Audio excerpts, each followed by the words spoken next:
चीन और भारत के बॉर्डर से एक ऐसी खबर आई जिसने पूरे देश को चौंका दिया। एएनआई की खबर के मुताबिक 9 दिसंबर की रात चीन की आर्मी ने अरुणाचल प्रदेश से सटे एलएसी वाले इलाके में भारत की सीमा के अंदर घुसने की कोशिश की है, जिसके बाद भारत और चीन दोनों ही देशों के सैनिकों के बीच झड़प हुई है। ये एक ऐसी खबर है जिसने भारत और चीन के बीच लगातार चल रही शांति वार्ता को बड़ा झटका दिया है। आखिर क्या वजह है कि चीन एक बार फिर भारत के अंदर गलवान पार्ट 2 को अंजाम देने की साजिश रच रहा है? आखिर 9 दिसंबर की रात तवांग सेक्टर में क्या हुआ, सब आपको बताएंगे। एक एक घटना पूरी बारीकी के साथ आपको समझाएंगे। सबसे पहले देखिए ये नक्शा। अरुणाचल प्रदेश का ये तवांग सेक्टर है, जहां पर भारत और चीन के सैनिकों के बीच झड़प हुई है। समाचार एजेंसियों के हवाले से खबर है कि 9 दिसंबर की रात तवांग सेक्टर में सामान्य तौर पर दोनों देशों की सेना के जवान गश्त पर थे। इसी दौरान चीन के कुछ सैनिकों ने भारत के दावे वाले क्षेत्र में घुसने की कोशिश की। इसके बाद फौरन भारत के सैनिकों ने जवाब दिया और चीन के सैनिकों को पीछे की तरफ धकेला, जिसके फौरन बाद दोनों देशों के सैनिकों के बीच झड़प शुरू हो गई। समझौते की वजह से भारत और चीन की सीमा पर फायरिंग की नौबत नहीं आई, लेकिन भारत और चीन दोनों देशों के सैनिक घायल हुए हैं। दरअसल अरुणाचल प्रदेश के तवांग का इलाका एक ऐसा इलाका है जहां आज भी सीमा रेखा तय नहीं हो पाई है।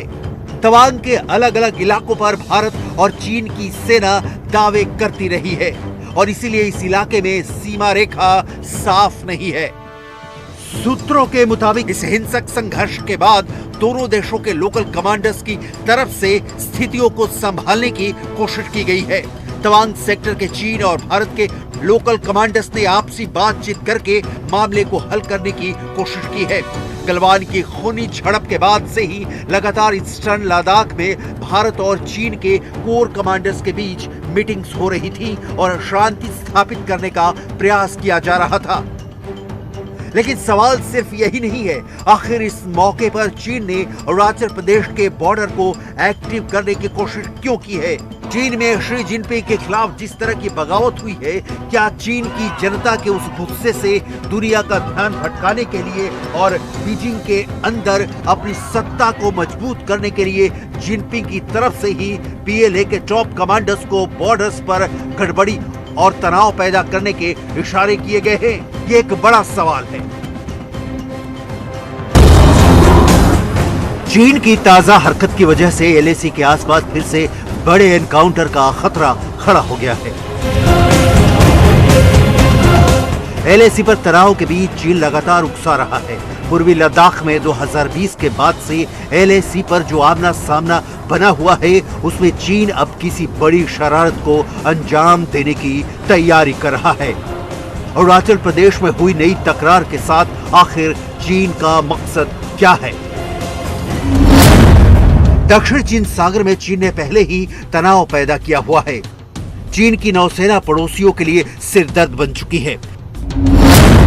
चीन इस वक्त अपने 3 दुश्मनों यानी ताइवान और जापान के साथ अमेरिका के खिलाफ बहुत ज्यादा आक्रामक हो गया है।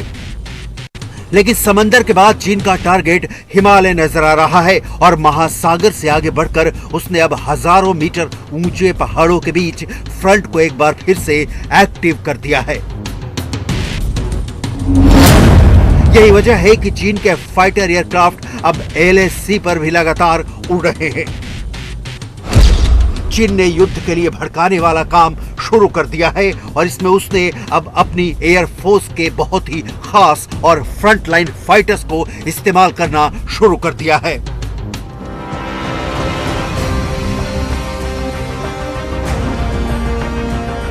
आखिर चीन ऐसा क्यों कर रहा है? क्योंकि जिस मुद्दे को लेकर भारत और चीन के कमांडर लगातार बात कर रहे हैं, जब दोनों देशों की सेनाओं के बीच तनाव कम करने की कोशिश जारी है और दोनों तरफ की मिलिट्री लीडरशिप एक दूसरे के लगातार संपर्क में है, तब सवाल है कि अरुणाचल प्रदेश में चीन ने भड़काने वाला कदम क्यों उठाया?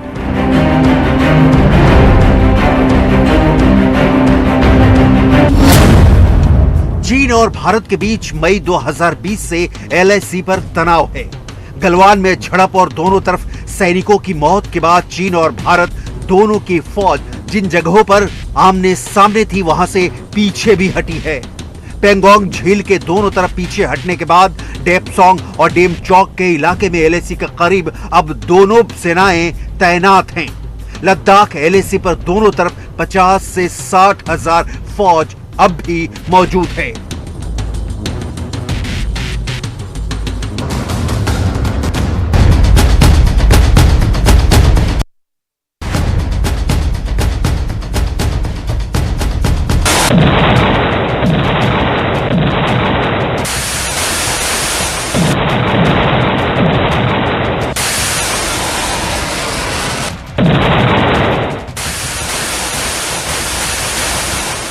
ज़ेलेंस्की ने हाइमर्स चलाया, एक के बाद एक कई रॉकेट आगे हाइमर्स की पूरी बैटरी खाली कर दी।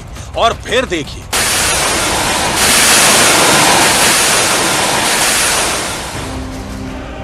क्या हुआ।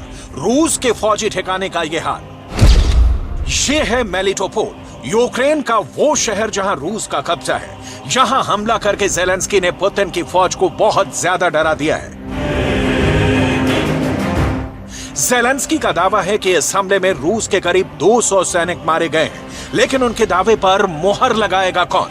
हालांकि पुतिन के लिए बड़ा सवाल यह है कि मेलिटोपोल पर हमला कहां से हो रहा है। रूस हाइमर्स के हमले को रोकने में क्यों नाकाम हो रहा है? पुतिन ऐसे हमलों को रोकने के लिए क्या करेंगे? मैप पर देखेंगे तो पाएंगे कि मेलिटोपोल से खेरसॉन की दूरी है 200 किलोमीटर और यहां से हमला करने के लिए ज़ेलेंस्की को चाहिए लॉन्ग रेंज रॉकेट, जबकि उनके पास 90 किलोमीटर रेंज वाले ही रॉकेट हैं। इसलिए यह हमला नीप्रो नदी के सबसे नजदीकी किनारे डोडचैनी का फासला है 90 किलोमीटर और यहां से यह हमला मुमकिन है।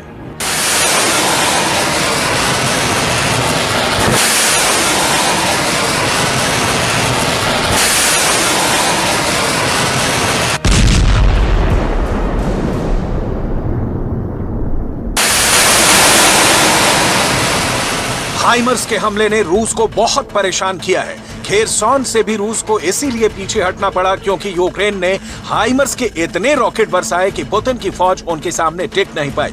मेलिटोपोल की ये तबाही और यहां लगी आग बताती है कि पुतिन हाइमर्स के आगे काफी बेबस महसूस करने लगे हैं। खेरसॉन से पीछे हटने के बाद पुतिन की फोर्स का बड़ा ठिकाना अब मेलिटोपोल के आसपास ही बना हुआ है। लेकिन मेलिटोपोल टूटा तो पुतिन के लिए क्या होगा? मेलिटोपोल से मारियोपोल की दूरी सिर्फ 150 किलोमीटर है, यानी मेलिटोपोल भी खेरसॉन की तरह छूटा तो मारियोपोल में पुतिन के कब्जे पर खतरा मंडराएगा। मेलिटोपोल से क्राइमिया पेनिनसुला की दूरी सिर्फ 100 किलोमीटर है और पुतिन मेलिटोपोल भी हारे तो क्राइमिया को ज़ेलेंस्की घेर सकते हैं और ये पुतिन की बहुत बड़ी हार होगी जिसका सदमा वो नहीं झेल पाएंगे।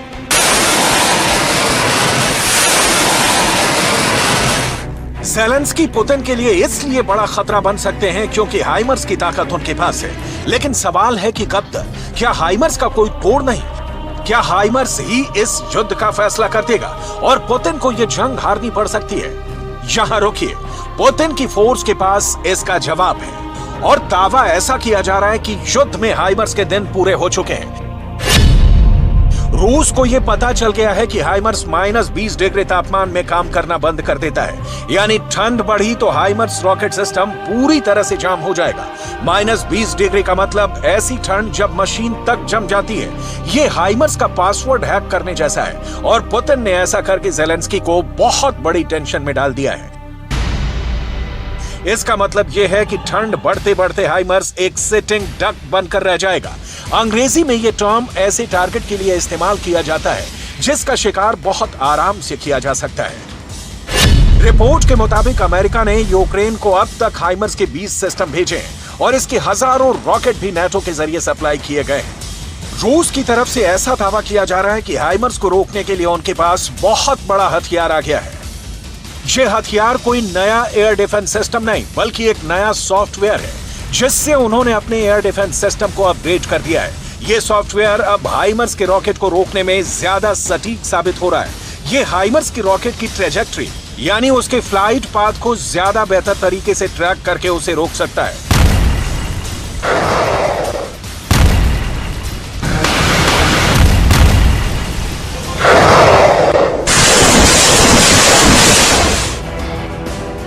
यूक्रेन युद्ध के बीच जब ज़ेलेंस्की हाइमर्स से अलग अलग मोर्चे पर रूस पर बमबारी कर रहे हैं, तब बीच में ऐसी रिपोर्ट भी आई कि रूस के हाथ एक हाइमर्स मल्टी रॉकेट सिस्टम लग गया है। इसके बाद रूस ने इस सिस्टम को बारीकी से देखा और इसकी खूबियों और कमियों को बहुत अच्छी तरह से परखा, और जो बात फिर सामने आई उसने रूस को चौंका कर रख दिया। रूस के फर्स्ट आर्मी कोर के एक अफसर ने जो दावा किया उसे गौर से समझिएगा। Работы по натовским вооружениям «Химарс». रूस ने हाइमर्स के रॉकेट को भी जांचा परखा। उसके रॉकेट के हिस्से रूस के लैब में भेजे गए और उससे बहुत चौंकाने वाली बातें पता चली हैं। हाइमर्स का रॉकेट माइनस तापमान के बाद दिक्कत करना शुरू कर देता है और रिपोर्ट है कि -15 से 20 डिग्री पर यह काम नहीं करता है। इसलिए ज़ेलेंस्की को फिक्र इस बात की है कि जब तापमान -20 डिग्री होगा तो हाइमर्स का इस्तेमाल कैसे करेंगे। यूक्रेन के कई हिस्सों में सर्दी के दौरान तापमान -25 से 30 डिग्री तक चला जाता है और यही वो वक्त होगा जिसका पुतिन को इंतजार है। जब पूरा यूक्रेन बर्फ से घिरा होगा तब हाइमर्स के लिए रॉकेट फायर करके अपनी पोजीशन बदलना भी आसान नहीं होगा और ऐसे में ये रूस के जवाबी हमलों का टारगेट बन सकता है। इसलिए हाइमर्स के लिए आने वाली कड़ाके की सर्दी में छुपना भी आसान नहीं होगा।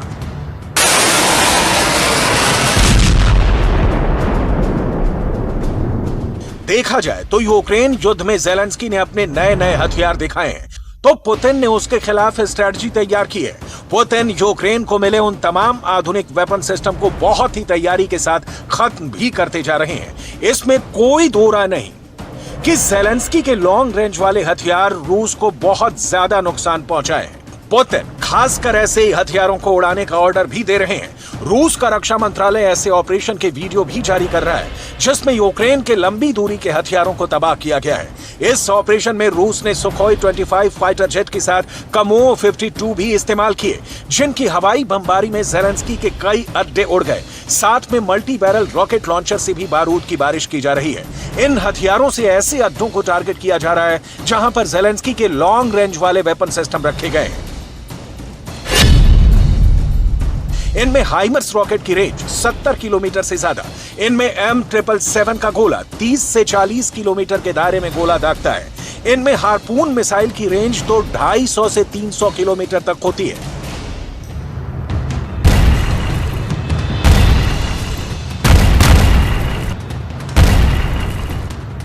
ज़ेलेंस्की ने अमेरिका से मिली M777 तोप दिखाई कि कैसे उसके धमाकों ने रूस की सेना के पैर उखाड़ने शुरू कर दिए हैं।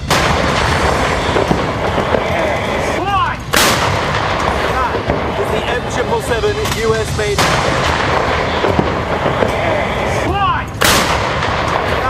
Is the M777 US? Putin ने जवाब दिया और बता दिया कि अमेरिका से मिली M777 तोप को रूस ने ढूंढ ढूंढ कर खत्म करना शुरू कर दिया है। इसके बाद ज़ेलेंस्की ने अमेरिका से मिला हाइमर्स मल्टी रॉकेट सिस्टम दिखाया कि कैसे उसकी रेंज में रूस के बड़े बड़े मिलिट्री ठिकाने आने लगे हैं। खेरसॉन में मिली जीत के बाद तो ज़ेलेंस्की ने इस रॉकेट सिस्टम की तारीफ में कोई कसर नहीं छोड़ी है, लेकिन अब पुतिन ने इसका जवाब भी देना शुरू कर दिया है। पुतिन ने बता दिया है कि अमेरिका से यूक्रेन को मिले हाइमर्स सिस्टम को उसने चुन चुन कर तबाह करना शुरू कर दिया है।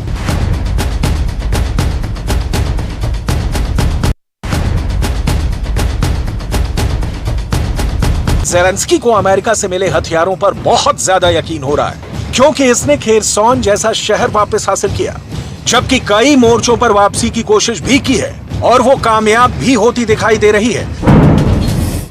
मेलिटोपोल में हुआ हाइमर्स का हमला भी यही बात साबित करता है। जाहिर है कि इन लंबी दूरी के हथियारों से रूस को नुकसान भी उठाना पड़ा है। इनमें M777 तोप तो बहुत ही सटीक है। इसकी फायरिंग स्पीड बाकी तोपों के मुकाबले गजब की है। ये हल्की भी है और इस्तेमाल करने में तो ये बहुत ही आसान बताई जाती है।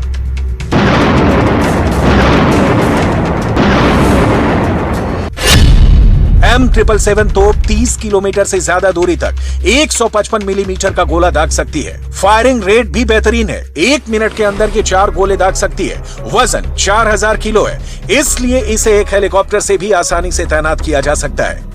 पूरी दुनिया में मशहूर इस तोप ने यूक्रेन की फौज का गिरा हुआ हौसला एकाएक बुलंदी पर पहुंचा दिया है। M777 अकेला बड़ा हथियार नहीं है। दुश्मन पर आग के गोले बरसाती ये है जर्मनी की सबसे भरोसेमंद आर्टिलरी। नाम है PZH-2000। जर्मनी की ये तोप रूस में यूक्रेन की फौज पर कयामत बनकर छूटी है। ये तोप 1 मिनट में 155 mm के 9 गोले दाग सकती है। इसकी फायरिंग रेंज 36 किलोमीटर है, जबकि PZH-2000 को एक जगह से दूसरी जगह पर ले जाना काफी आसान है, क्योंकि ये टैंक नुमा करियर पर माउंट करके बनाई गई है। ये वो सिस्टम है जिनकी जरूरत यूक्रेन को इस वक्त बहुत ज्यादा है। यही देखकर नाटो और अमेरिका यूक्रेन को लगातार आधुनिक हथियार भेज रहे हैं। ये ऐसे हथियार हैं जो अफगानिस्तान में इस्तेमाल किए जा चुके हैं।